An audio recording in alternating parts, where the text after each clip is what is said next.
tous, voici les autres titres de l'actualité de ce mercredi.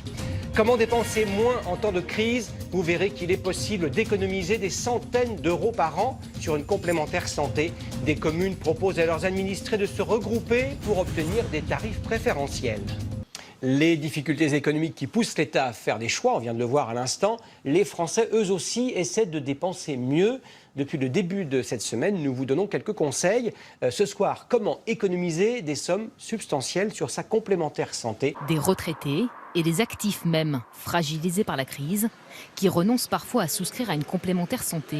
Est-ce que vous voulez que je vous marque sur les boîtes? Non. Dans cette pharmacie, les patients sans mutuelle sont de plus en plus nombreux. Le choix va se porter sur l'essentiel, l'antibiotique et pas forcément l'antidouleur. C'est aussi les personnes qui en auraient peut-être le plus besoin et qui finalement vont être pénalisées si elles tombent malades doublement, puisqu'il faudra quand même qu'elles payent une partie de leurs médicaments.